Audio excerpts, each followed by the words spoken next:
여러분 안녕하십니까? 이번 한 주간 동안 처음 찾아서 하나님의 말씀을 듣는 여러 손님들과 또 우리 성도님들을 진심으로 환영합니다. 이 자리에서 하나님의 말씀을 대언할 수 있도록 우리 또 기회를 주신 하나님의 은혜와 또 한 주간 동안 따뜻하게 환대를 해주신 우리 목사님을 비롯해서 모든 성도님들께 진심으로 감사를 드립니다. 이 시간 예수님의 십자가의 사랑을 감동적으로 찬양해 주신 우리 찬양대 모두에게 감사를 드립니다. 저는 이 시간 천국 엿보기라고 하는 제목으로 하나님의 말씀을 좀 대언하도록 하겠습니다. 사람들이 요즘 천국이라는 용어를 이런 데 좀 쓰고 있습니다.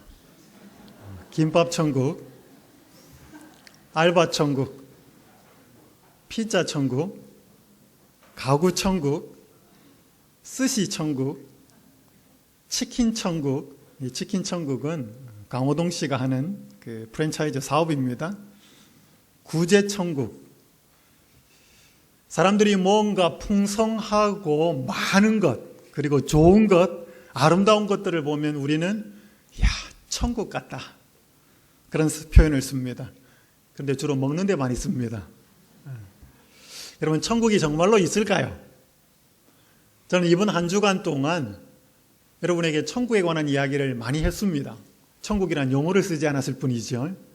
은혜의 천국, 예수님의 십자가가, 그분의 사랑이 우리의 마음에 거하고 그래서 그분이 우리의 삶의 주인 될 때 세상이 줄 수 없는 평안, 용서, 또 걱정과 근심으로부터 사라지고 우리의 마음속에 만족감과 자족감이 생기는 이 모든 것이 은혜의 천국입니다. 그러나 오늘 좀 살펴보고자 하는 천국은 그런 천국을 넘어서서 실질적으로 존재하는, 눈으로 보이는 아름다운 세상에 대해서 좀 말씀을 드리고자 합니다. 한 주부가 글을 썼습니다. 제목은 드디어 내 아파트에. 이 아파트에 이사 오기 전 우리 부부는 곧잘 아이들을 데리고 터 파기조차 시작되지 않은 허허벌판을 찾아오곤 했다. 타워 크레인이 군데군데 박히고 단지의 외곽이 조성되는 모습을 근처 둔덕에서 바라보며 우리도 가슴에 희망을 쌓아갔다. 그렇게 지루하던 두 해가 흐르고 이사하기 하루 전날 비로소 멀리서 바라만 보던 내 집에 들어갈 수 있었다. 15평 남짓 작은 공간에서 5 식구가 옹기종기 부대끼며 살다 보니 새 집은 정말 궁전처럼 넓었다. 어머니는 구석구석 먼지를 쓸고 또 쓸며 아무리 청소해도 힘들지 않다고 했다. 내 손을 어루만지며 알뜰하게 살아준 것에 감사하다고도 했다. 새 가구가 놓일 자리를 구상하느라 내 가슴은 콩닥거렸고 새로 조성된 놀이터 모래더미 속에서 아이들은 하루 해가 저무는 줄 몰랐다. 그런데 그때의 그 가슴 콩닥거림이 이제 내겐 없다. 돌이켜보니 내 지업이 다 지어지기를 손꼽아 기다리던 그때가 가장 행복했던 순간이 아니었나 싶다. 새 집에 이사와서 한동안은 넓고 쾌적함에 막혔던 가슴이 뚫리는 듯 했다. 그러나 간사한 게 사람 마음이라 했나. 늘어가는 세간살이로 인해 공간을 좁히는 가구들이 슬슬 답답해 보이고 집이 좁다는 생각이 들기 시작했다. 틈을 만들기 위해 애꿎은 가구만 이리저리 옮기다 보니 벽지와 바닥에 흠이 생기고 어머니는 며느리 몰래 허접한 살림살이들을 몰래 내다 버리기까지 했다. 궁전 같다며 좋아하던 그 벅차고 설레던 마음은 어디로 갔을까? 내 손을 잡고 감격에 겨워 어루만지던 어머니의 고마운 마음은 어디로 간 것일까? 여러분, 월세를 살고 전세를 사는 집 없는 사람이 오매불망 소원하는 게 뭡니까? 내 집 갖는 겁니다. 저는 올 3월 달에 또 이사를 했는데요. 집 구하기도 힘들었고 저는 원주에 혼자 가 있지만 제 집사람과 아이들 둘이 서울에 살고 있기 때문에 그 집을 구하는데요. 돈에 맞추다 보니까 요즘 전세금이 많이 올라가지고 집이 훨씬 작아진 곳으로 이사를 했습니다. 얼마나 불편한지 모릅니다. 정말 속으로 돈도 없지만 이참에 그냥 대출을 받아서 그냥 하나를 질러봐 라고 하는 생각도 했었습니다. 세상에서 우리가 아무리 좋은 아파트에 궁궐 같은 집에 살지라도 처음에는 만족이 있습니다.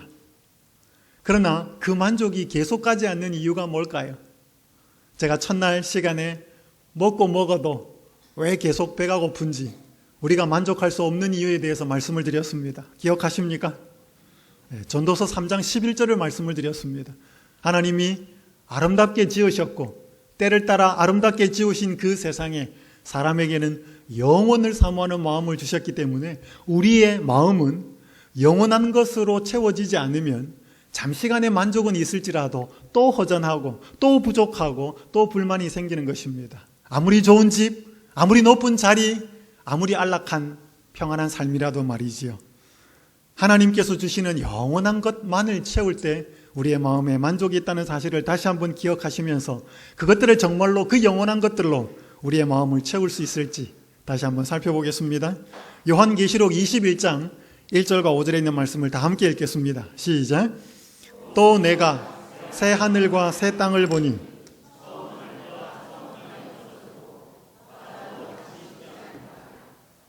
보좌에 앉으신 이가 가라사대 보라 내가 만물을 새롭게 하노라 하시고, 하나님께서 한 때가 되면 새 하늘과 새 땅을 만물을 새롭게 하시겠다라고 말씀하셨습니다. 이 땅은 창세기 1장 1절에 나와 있는 그 땅과 그 하늘이 아닙니다. 창세기 1장 1절에 보면 태초에 하나님이 천지를 창조하시니라. 그 천과 지는 이 세상에 범죄로 인하여 타락된 세상입니다. 그 세상이 아닌 창세기 1장 1절에 그 땅과 하늘을 새롭게 만드는 하늘과 땅이 있겠다고 성경은 이야기하고 있습니다. 오늘 그 세상이 어떤 세상인지 눈으로는 볼 수 없지만 성경을 통해서 잠깐 좀 엿보고자 합니다. 첫 번째, 그 세상은 눈물이 없을 것입니다. 뭐가 없을 거라고요? 눈물이 없을 것입니다. 요한계시록 21장 3절 4절은 말씀합니다. 내가 들으니 보좌에서 큰 음성이 나서 가로되 보라 하나님의 장막이 사람들과 함께 있음에 하나님이 저희와 함께 거하시리니 저희는 하나님의 백성이 되고 하나님은 친히 저희와 함께 계셔서 모든 눈물을 그 눈에서 씻기심에 다시 사망이 없고 애통하는 것이나 곡하는 것이나 아픈 것이 다시 있지 아니하리니 처음 것들이 다 지나갔음이로라. 영상을 하나 보겠습니다. 생존의 희망을 가질 수 있는 마지막 한계 시간이 얼마 남지 않았습니다. 신락 같은 희망을 움켜쥐고 버텨온 부모들도 점점 말을 잃어갑니다. 그때 누군가가 항구에 놓여있던 마이크를 들었습니다.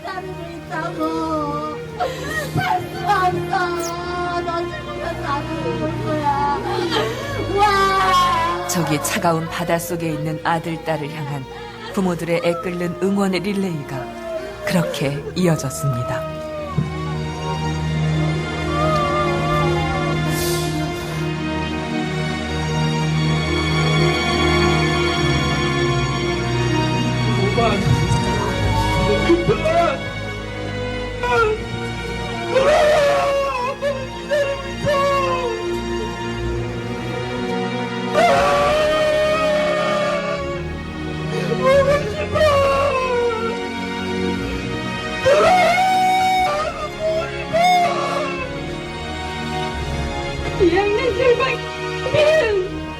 엄마 왔는데 엄마가 다니는 엄마 너무 미안해. 엄마 너무 못하는 거 알지? 무슨 엄마 부부로 돌아와야 돼. 그냥 꼭 가라 엄마한테.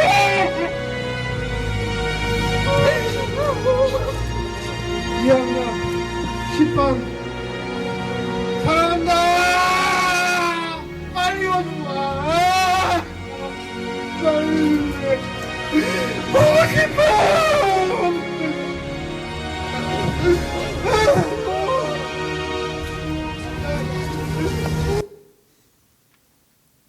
아직도 끝나지 않은 우리들의 문제인 이 세월호 사건으로 아들과 딸을 잃은 아버지 어머니들의 통곡 소리, 저 울음소리를, 저 사람들의 눈에서 흐르는 눈물을 누가 닦아줄 수 있을까요? 이 땅은 우리가 아무리 잘 살아도 사망이 있고요, 이별이 있고 아픔이 있기 때문에 눈물이 있을 수밖에 없습니다. 오늘 이 땅에서 우리가 아무리 행복하게 살아도 세월이 만들어 놓은 이별과 질병과 죽음이 만들어 놓은 고통이 사람들을 눈물 흘리게 합니다. 그 눈물뿐 아니라 때때로 우리는 배우지 못해서, 더 가지지 못해서 남들로부터 무시와 멸시와 혹은 서러움을 겪으며 한숨 짓고 눈물 지을 때가 많습니다. 오늘 그 눈물이 언제 끝날 수 있을까요? 여러분, 그 눈물이 그 눈물을 닦아줄 분이 계실까요? 오늘 우리는 이 세상을 믿음으로 바라보고 살아야 합니다. 이 땅에서 우리가 아무리 열심히 살아도 이 눈물은 반드시 있을 것입니다. 또한 그때의 이리가 어린 양과 함께 거하며 표범이 어린 염소와 함께 누우며 송아지와 어린 사자와 살찐 짐승이 함께 있어 어린아이에게 끌리며 암소와 곰이 함께 먹으며 그것들의 새끼가 함께 엎드리며 사자가 소처럼 풀을 먹을 것이며 젖 먹는 아이가 독사의 구멍에서 장난하며 젖된 어린아이가 독사의 굴에 손을 넣을 것이라. 여기 이사야 11장 6절에서 8절 세 성경 구절에 함께라고 하는 단어는 무려 5번이 나옵니다. 여러분, 이리하고 어린 양하고 함께 있을 수 있습니까? 있을 수는 있어요. 어린 양이 밥이죠. 함께 놀거나 함께 공존해서 행복하게 살 수는 없습니다. 요즘 세상이 그런 세상입니다. 표본과 어린 염소 마찬가지입니다. 그런데 그때에는 오늘 우리가 알고 있는 포악하고 육식동물처럼 보이는 그 존재들이 초식동물처럼 연약해 보이는 존재들과 함께 행복하게 살 수 있는 세상이 올 거라고 말씀을 합니다. 1940년으로 이야기가 거슬러 올라갑니다. 여기 사자 한 마리가 있는데요, 여기 주인이 푸주간에 데리고 가서 고기를 입에다 갖다 줄 때 이 사자가 싫다고 거절하는 사진입니다. 그리고 여기 꼬마 아이가 자기보다 훨씬 큰 이 사자와 놀고 있는 장면입니다. 말 그대로 아까 성경에 살펴본 어린 양 한 마리가 사자와 함께 거닐고 있는 장면입니다. 당나귀도 사자가 친구가 되어 있습니다. 리틀 타이크라고 이름 붙여져 있는 암사자인데요, 이 타이크의 어미는 새끼를 낳고 나서 마음이 불안정했는지 계속 자기의 새끼를 물어 죽였습니다. 무려 5번의 출산을 계속 새끼를 물어 죽이자 조련사가 6번째 태어나는 사자 새끼를 끄집어냅니다. 끄집어내어서 웨스트보라고 하는 부부에게 이 사자 새끼를 줍니다. 그러니까 웨스트보 부부가 미국에서 이 사자 새끼를 키웁니다. 그런데 왠지 이 사자는 새끼 때부터 고기를 먹지 않았습니다. 아무리 고기를 이렇게 다져줘도 고기를 먹지 않아요. 그러니까 뭘 먹고 컸는가 하면 우유를 먹고 컸습니다. 소젖을 먹고 컸는데 고기를 먹여보려고 그 당시 돈으로 현상금 $1,000, 꽤 큰 돈이었습니다. 이 사자 새끼, 내가 키우는 사자 새끼에게 고기를 먹이거나 짐승의 피를 먹일 수 있도록 하는 사람에게는 $1,000를 주겠다고 현상금을 걸고 공모를 해보았지만 피 한 방울이 섞여 들어가면 먹었던 걸 다 토해내버리는 좀 특이한 사자였습니다.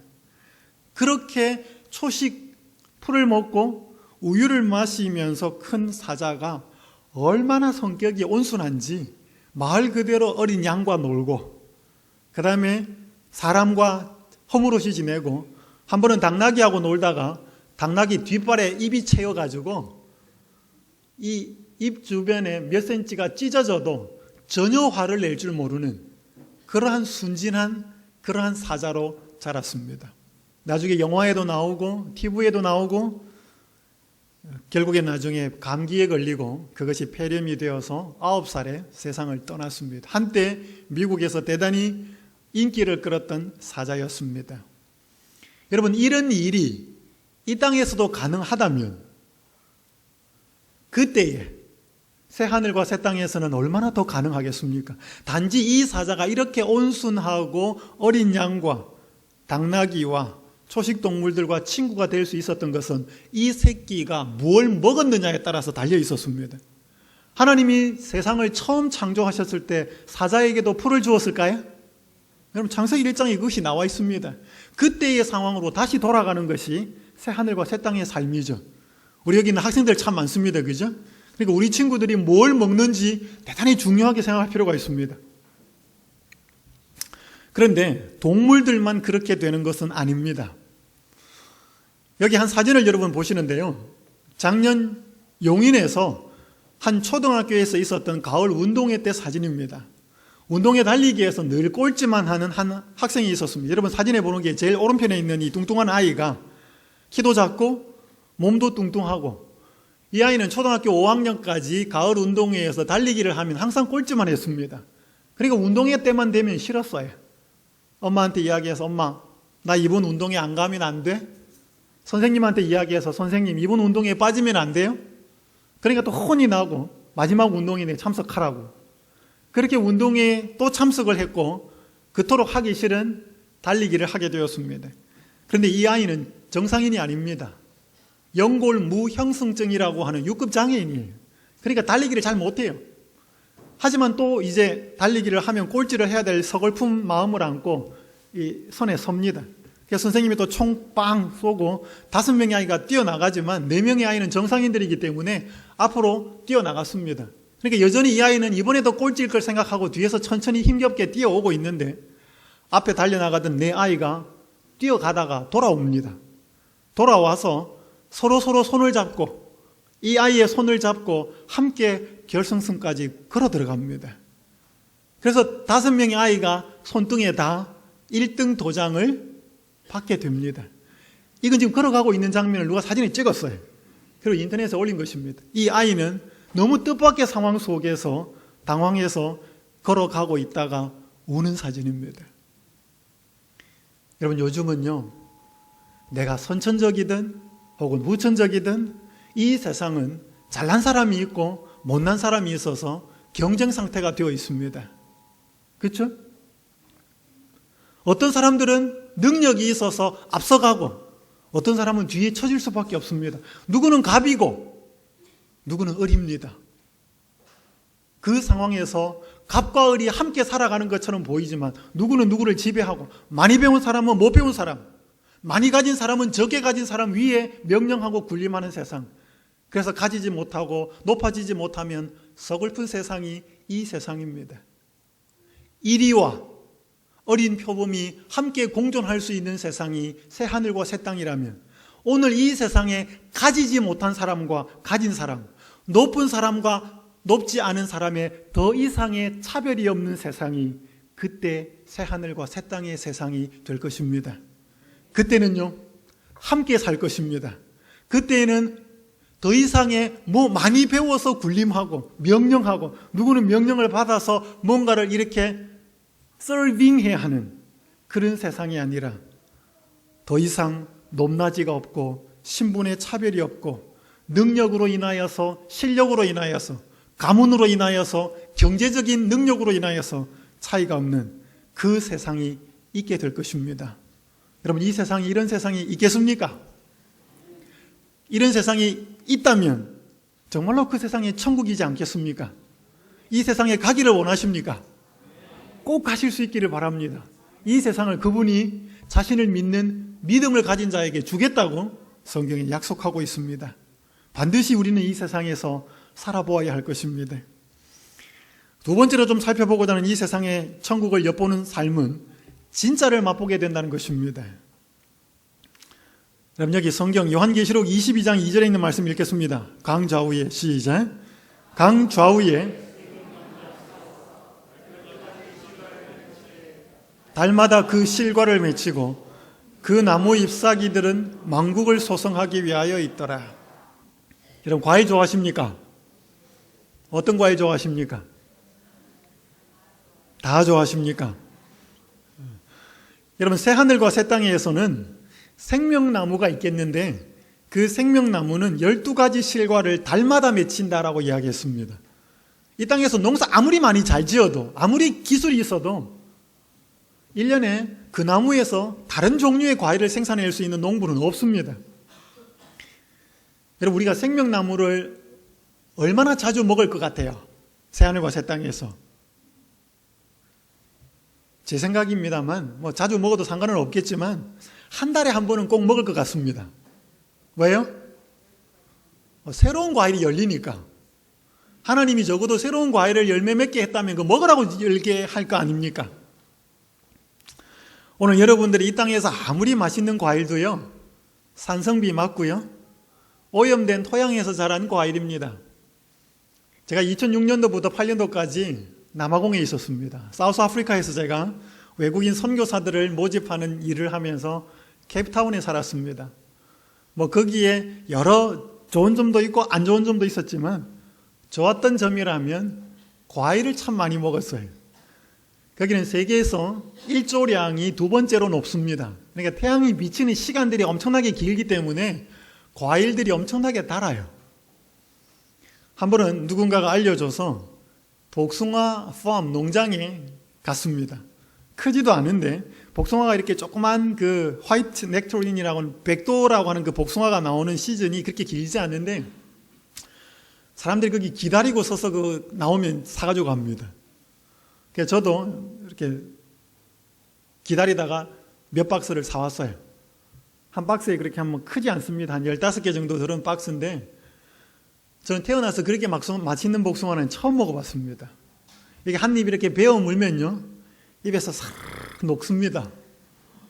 지금도 먹고 싶네요. 그래서 제가 거기를 몇 박스를 사왔습니다. 그래서 집에 갖다 놨더니요, 제 큰아들하고 둘째 아들이 그걸 하루 만에 다 먹어버렸어요. 너무너무 맛있었기 때문에. 여러분, 이 세상에 참 맛있는 과일이 많습니다. 그럼에도 불구하고 그건 오리지널 과일이 아닙니다. 가짜는 아니지만 하나님께서 처음에 사람에게 만들어준 과일의 그림자에 불과합니다. 그 과일은 누가 먹어봤는가 하면 아담과 하와만 먹어봤을 뿐이에요. 그래서 우리가 새 하늘과 새 땅에 가면 진짜 과일 맛이 무엇인지를 알게 될 겁니다. 진짜 채소 맛이 뭔지를 알게 될 겁니다. 요즘 제 아이 둘째에게 채소를 좀 먹으라 그러면 아빠 이게 맛있어? 그렇게 자꾸 묻습니다. 채소가 맛있다는 걸 사람들은 잘 몰라요. 그러나 정말로 새하늘과 새 땅에서는 오리지널을 맛볼 것입니다. 여러분, 아름다운 곳 어디에 가보셨습니까? 제가 한 교회에서 목회를 할 때 한 여집사님이 목사님, 바닷속을 보지 않고는 아름답다는 소리를 하시면 안 됩니다. 왜요? 꽃도 아름답고 단풍 지는 것도 아름답고 이 세상에 아름다운 거 참 많잖아요. 물론 아름답습니다. 그런데 목사님이 바닷속을 한번 보시면 생각이 달라질 겁니다. 그분은 제주도 해녀 딸이었습니다. 그분은 스킨스쿠버 자격증이 있어서 좀 이렇게 시간이 나면 바닷속을 들어가는 분이에요. 제가 그분의 말에 어느 정도 동의를 했습니다. 왜냐하면 한 경험이 있었기 때문에요. 한 10년 전에 제 어머니가 회갑되었습니다. 필리핀에서 제 친구가 대학원 공부를 하고 있었는데 친한 친구였기 때문에 이런저런 통화를 하다가 어머니 회갑이시니까 한번 모시고 필리핀에 올 수 있으면 좀 내가 여기서 구경을 시켜주겠다. 그래서 이제 최초로 저희 집안 식구가 해외여행을 가게 되었습니다. 필리핀으로. 그때 민도로라고 하는 섬에 가게 되었습니다. 그때가 한 10월 11월경이었는데요. 그때 이 카누를 조그만 걸 타고 이렇게 구명조끼를 입고 제 아이들이 다 어렸습니다. 그래서 이 입에 스노클링 뭐 하나 물고 이렇게 얼굴만 넣고 바닷속을 보는 그 상황이었는데 제가 이제 앉아있고 저희 어머니가 먼저 들어갔습니다. 저희 어머니가 머리를 놓고 바다 안을 보더니 갑자기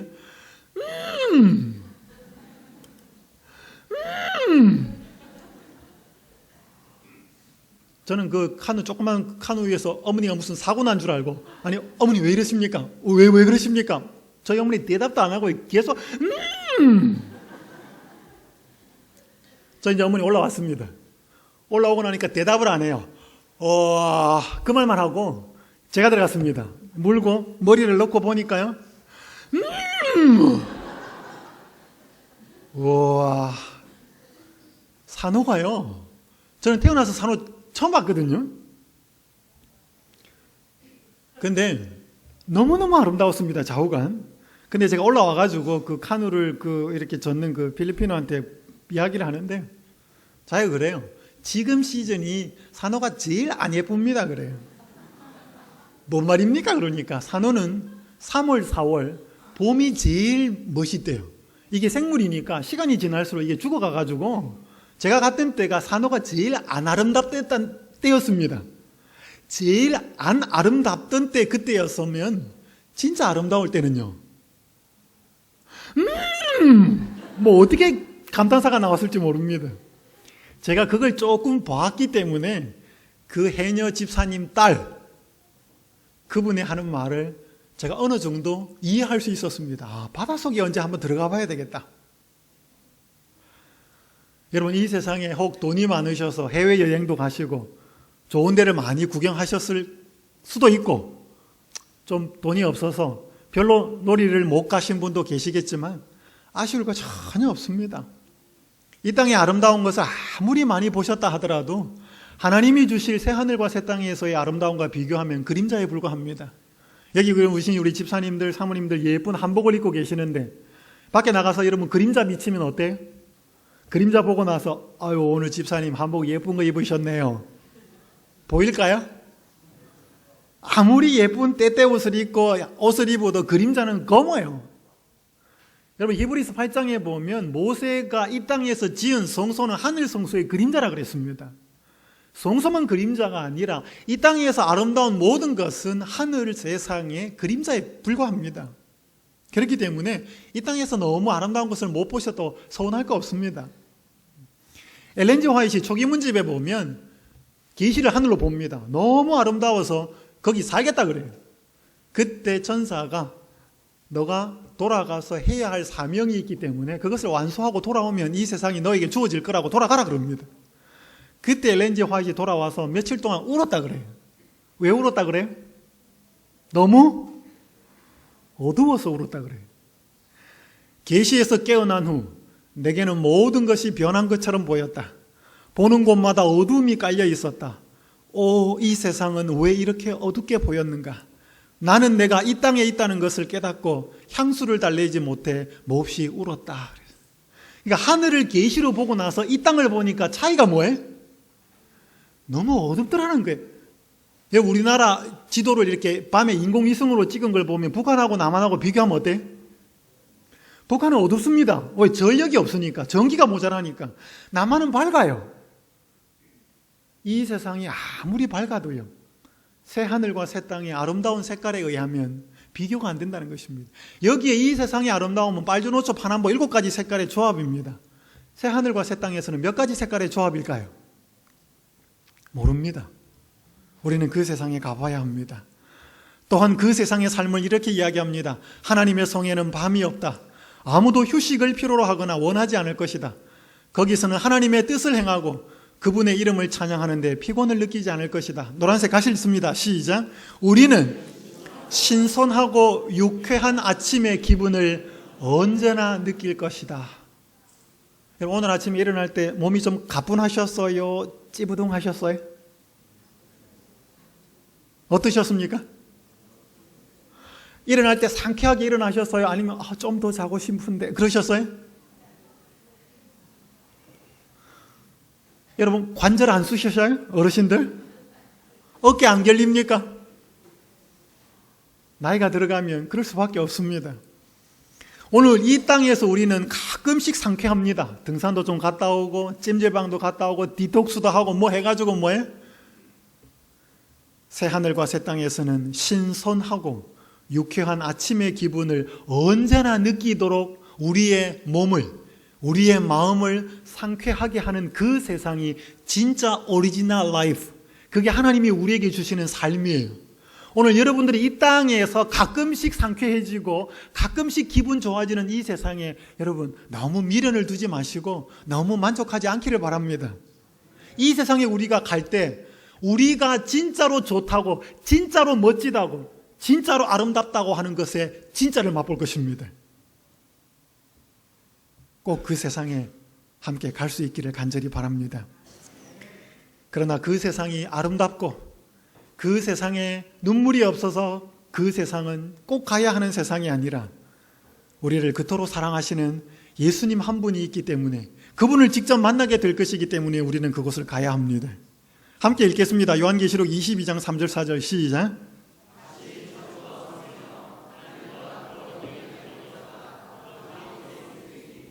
그의 종들이 그를 섬기며 그의 얼굴을 볼 터이요. 누구를 볼 거라고요? 여러분, 예수님 얼굴을 보면 어떨까요? 좋을 것 같습니까? 여러분, 예수님의 얼굴을 보면 이렇게 되어 있었다고 합니다. 시대소망 137페이지에 보면 예수님을 바라본 사람들은 그분의 얼굴에 거룩한 동정과 뚜렷한 능력이 어우러져 있는 것을 보았다. 모든 눈길마다 얼굴 전체에 겸손과 말할 수 없는 사랑의 표정이 깃들어 있었다. 눈길 하나, 미소 하나, 그분 얼굴 전체에는 겸손, 말할 수 없는 사랑의 표정이 깃들어 있었다. 그래서 여러분, 예수님이 십자가에 달려 돌아가시기 전에 재판받을 때, 빌라도 앞에 갔을 때, 헤롯 앞에 갔을 때, 그 빌라도가 예수님 딱 보자마자 이 예수가 죄 있다 없다? 죄 없다는 사실을 깨달았다 그랬어요. 시대의 소망에 보면. 왜요? 그의 외모에서 풍기는 이미지가 이런 존재, 이런 인간이 세상에 없거든요. 여러분, 빌라도는요, 정치권으로 닳고 닳았던 사람이에요. 수많은 죄인들을 재판을 해본 사람이기 때문에 이게 거짓말을 하는지 이게 진짜인지 딱 보면 아는데, 그 존재가 보기에 그런 사람을 한 번도 본 적이 없는, 모든 눈길마다 얼굴 전체에 겸손과 말할 수 없는 사랑의 표정이 깃들어 있었다. 어떤 분일 것 같아요? 여러분, 이 세상에 살다가 너무 멋진 사람 보면 어때요? 우리 여기 학생들, 청년들, 너무 멋진 아가씨, 너무 멋진 총각들 이렇게 만나면 어떤 생각이 들어요? 설레요, 그죠? 설레고. 말 한번 해보고 싶어요? 말 한번 해보고 싶고, 식사라도 한번 해보고 싶고. 우리 여기 계신 집사님들, 장로님들, 어르신들은 멋진 총각, 젊은 아가씨, 너무 멋지고 아름답고 성격, 품성도 좋은 사람 만나면 이미 나는 걸로 지나갔고, 그죠? 그죠? 며느리 삼고 싶고, 사위 삼고 싶고, 그러지 않아요? 여러분, 진짜 멋지고 좋은 사람 보면 이야기하고 싶고, 식사하고 싶고, 할 수만 있으면 같이 살고 싶어요. 맞습니까? 제가 이렇게 집회 다니다가요, 앞에 나와 안실학교 순서 기억절 잘해오고 똘망똘망한 아이들 보면, 저런 애 며느리 삼았으면 좋겠다. 제가 그런 생각이 들거든요. 왜냐하면 진짜 좋은 사람은요, 끌리는 매력이 있거든요. 끄는 매력이 있기 때문에 같이 잡고 있고 싶어요. 여러분, 예수님이 그런 분이라는 것입니다. 그 예수님을 우리가 볼 건데, 지금도 그 예수님이 그렇게 여러분에게 매력적으로 그렇게 끌리는 분이고 그렇게 사랑스러운 분으로 계십니까? 그게 연습이 되어야 돼, 이 땅에서. 이제 그분을 실제로 볼 것이 그 세상이기 때문에. 저는 어릴 때 외갓집이 사과밭을 했습니다.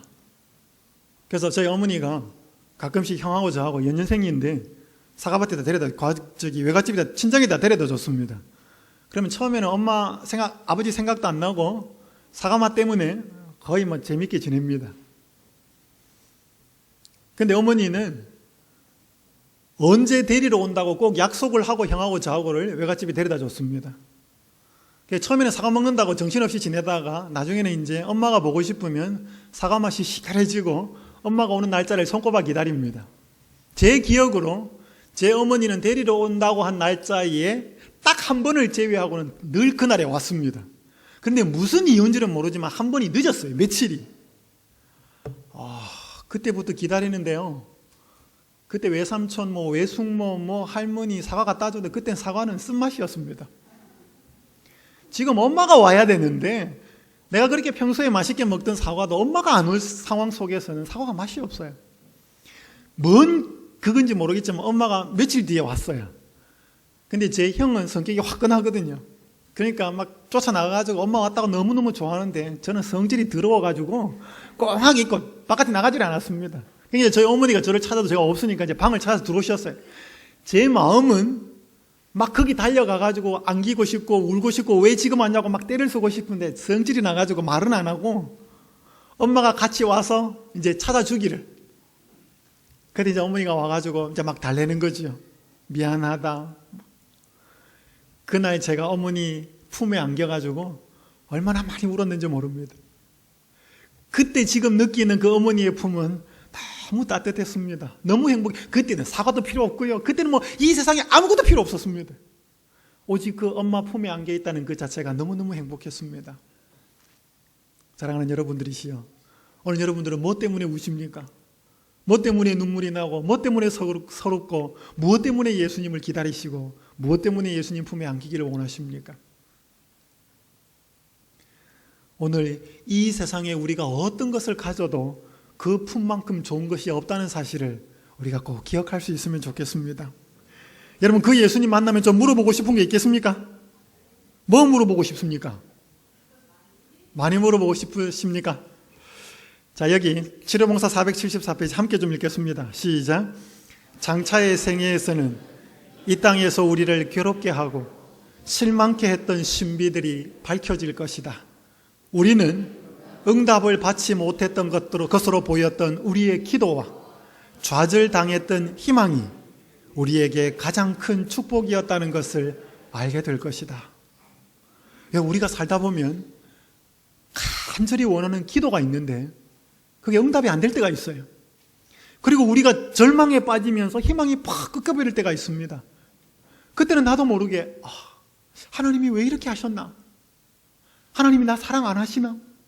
하나님이 내 인생을 돌보지 않으시나? 의심이 될 때가 있어요. 여러분, 침례 요한도 예수님이 자기를 대하는 태도를 보고 내가 메시아를 바로 기다리고 있나?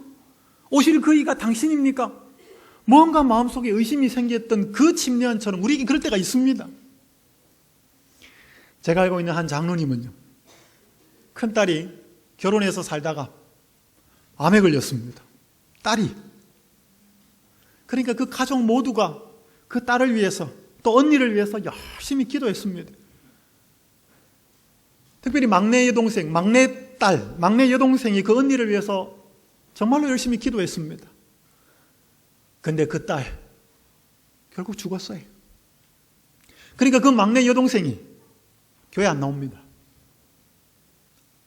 내가 그렇게 간절히 기도하고 그렇게 간절히 언니를 살려달라고 그렇게 기도했는데 하나님 내 기도 응답 이렇게 반응하셨다면 나 하나님 안 믿겠습니다. 그러니까 그 장로님은 그게 또 너무 가슴 아픈 일이 되어 있습니다. 여러분, 우리가 간절히 기도하는 기도가 응답이 안 될 때 있습니까? 있어요. 그때 어떻게 생각하십니까? 그걸 어떤 현상으로 받아들이셔요? 여기 보십시오. 장차의 생애에서는, 지금 아닙니다. 장차의 생애에서는 이 땅에서 우리를 괴롭게 하고 실망케 했던 신비들이 밝혀질 겁니다. 아니, 우리가 물어볼 수도 있을 것이고, 아니, 우리가 안 물어봤는데도 설명해 줄 수도 있을 것입니다. 우리는 응답을 받지 못했던 것으로 보였던 우리의 기도와 좌절당했던 희망이 우리에게 가장 큰 축복이었다는 것을 알게 될 것이다. 여러분, 우리가 지금 간절히 기도드리는 것이 응답되지 않고 우리의 실망이 팍 꺾여서 절망처럼 되는 그 상황이 우리에게 저주라고요? 축복이라고요? 축복이라고요. 그때 그것을 깨닫게 될 거면 지금은 그걸 내가 눈으로 보고는 깨닫지 못합니다. 왜? 우리의 당장 기도가 응답이 안 되니까. 그러면 우리가 이 말씀을 적어도 이제 깨달았기 때문에, 배웠기 때문에 오늘 우리의 희망이 꺾이는 일이 발생하고 우리의 기도가 응답되지 않는 일이 생기면 적어도 우리는 어떻게 생각해야 될까요? 이게 지금 나한테 무슨 일이다? 축복이다, 축복. 지금은 나는 다 모른다, 이유를, 상황을. 그러나 새 하늘과 새 땅, 장차 그 생애에서 내가 이것이 축복이었다는 사실을 확인할 거다. 맞습니까? 여러분, 그렇게 보셔야 돼요. 하나님은요, 절대로 우리를 엉뚱한 곳으로, 우리를 비참한 곳으로, 우리를 손해보는 곳으로 인도하지 않는 분이라는 사실을 기억하시기 바랍니다.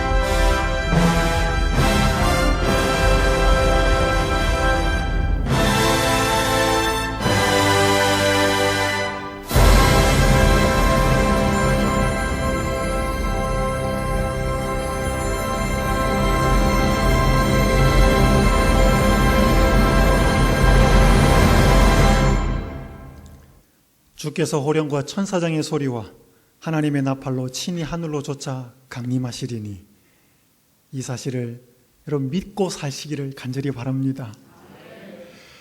한 이야기만 드리고 마치겠습니다. 요즘 건축되는 건물은 미관을 위해서 유리창을 많이 만듭니다. 이런 건물들을 만들고 주위에 공원을 조성하기 위해서 나무들을 많이 심어 놓습니다. 그러니까 이 사진에 보는 것처럼 이 유리에 나무들이 많이 비칩니다. 어른어른거려요.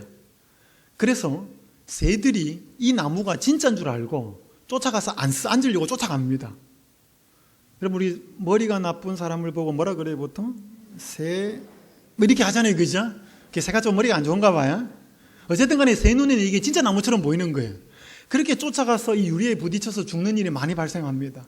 그래서 이런 일을 방지하기 위해서 이렇게 유리 같은 것을 많이 만들어 놓으면 여기에 맹금류, 독수리나 매들을 실루엣으로 만들어서 새들을 보호하도록 만들어 놨습니다. 이걸 버드 세이브라 그럽니다.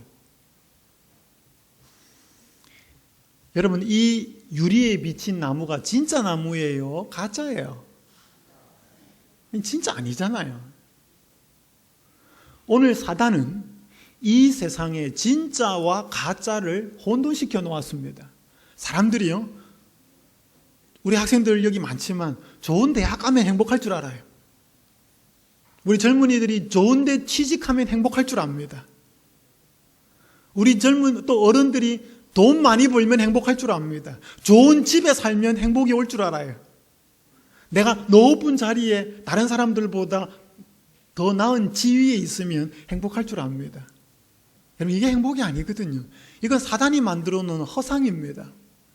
그런데요, 여러분, 예수님이 이 땅에 주시고자 하는 그 삶과 새 하늘과 새 땅에서의 삶은 허상이에요, 실상이에요?